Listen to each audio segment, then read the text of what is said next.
Latvia sekali lagi, bahasa rasmi mempunyai dua fungsi utama. Mendidik murid menghargai bahasa Melayu bukan sebagai subjek perpelisian semata-mata, tetapi sebagai bahasa manual negara.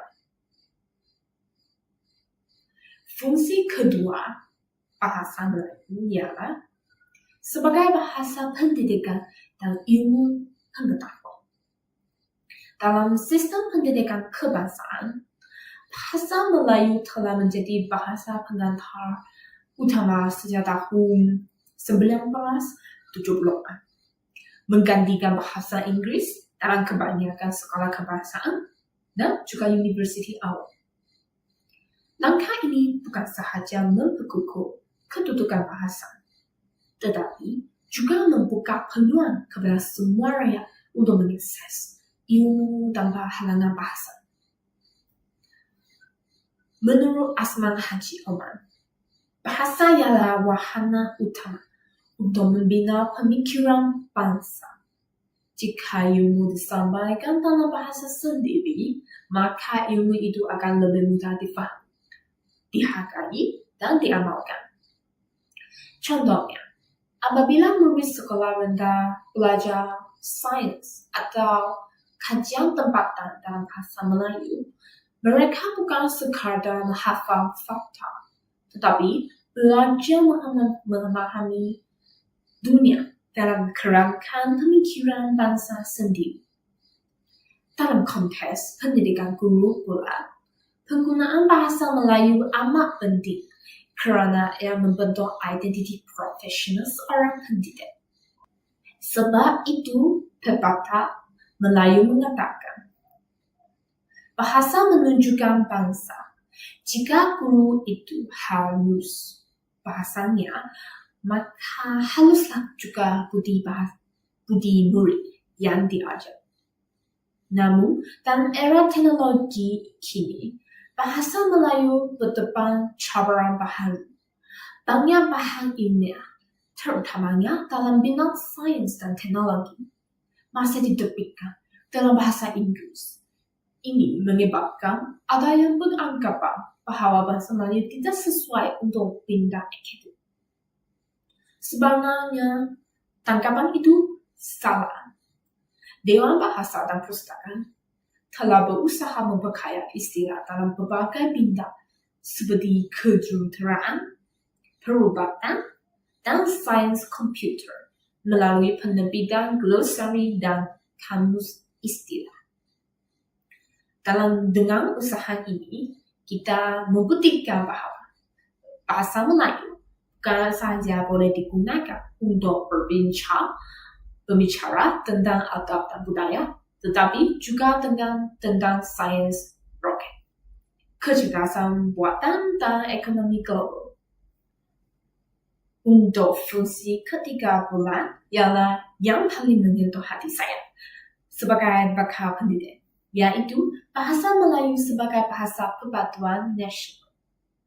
Dalam masyarakat majmuk seperti Malaysia, kita terdiri daripada berbagai kaum, agama, dan bahasa.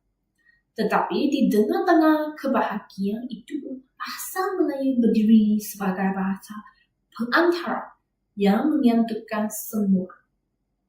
Menurut Tan Sri Abdul Rahman Aksar, perpaduan tidak akan lahir daripada dasar semata-mata, tetapi daripada pengalaman hidup bersama yang dikongsi oleh rakyat. Bahasa ialah salah satu pengalaman itu.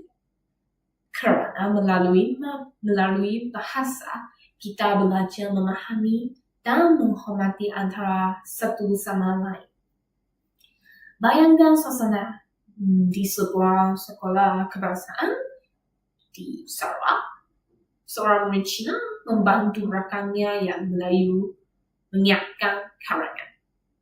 Seorang murid Iban berbual dengan guru India dalam bahasa Melayu. Mereka ketawa, berbincang, dan bekerja sama tanpa rasa kaku.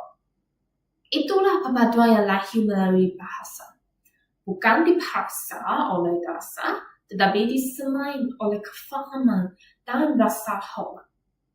Bahasa Melayu juga memainkan peranan besar dalam aktiviti sosial dan kebudayaan.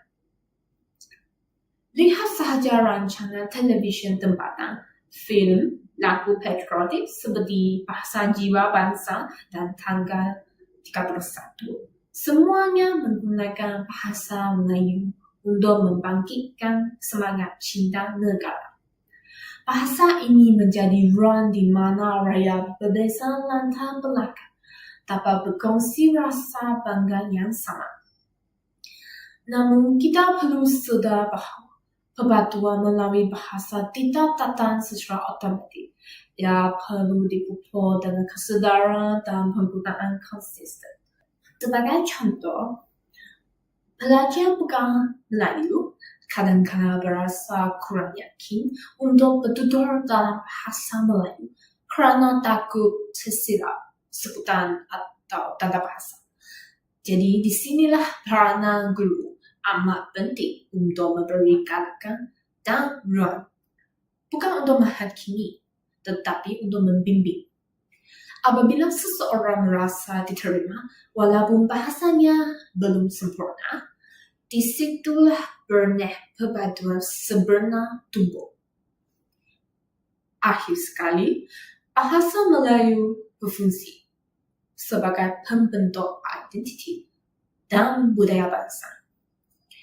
Bahasa bukan sahaja alat menyampaikan makna, tetapi juga cermin kepada cara kita berfikir, berperasaan dan beradab. Menurut Asma Haji Omar, dalam bahasa terkandung seluruh sistem nilai masyarakat, daripada kesantunan, hormat, hingga kepada semangat gotong royong. Dalam peribahasa Melayu, misalnya, tersimpan khazanah pemikiran bangsa yang kurik-kudi, yang merah sanggar, yang baik budi, yang indah bahasa. Peribahasa ini bukan sekadar hiasan kata, tetapi pengajaran tentang budi pekerti dan tutur yang santun. Bahasa Melayu telah menjadi wahana untuk menyampaikan nilai-nilai seperti hormat kepada orang tua, kasih sayang, dan kesopanan. Nilai yang menjadi dunja tamadun Melayu. Sebagai bakal guru, saya melihat peranan ini amat penting dalam pendidikan moral dan sivil di sekolah. Oleh itu, menjaga kesantunan berbahasa bukan perkara kecil. Dalam dunia digital hari ini, kata-kata kita bukan lagi hanya diucapkan, tetapi juga ditulis dan disebarkan di media sosial. Bahasa yang kasar boleh mencetuskan kebencian. Sebaliknya, bahasa yang santun mampu menyatukan. Kita perlu sadar bahawa setiap perkataan yang kita pilih mencerminkan siapa kita.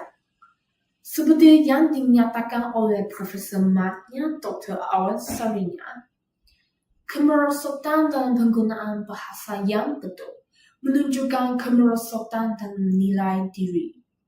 Oleh itu, menjaga kesantunan bahasa ialah menjaga imej bangsa dan negara.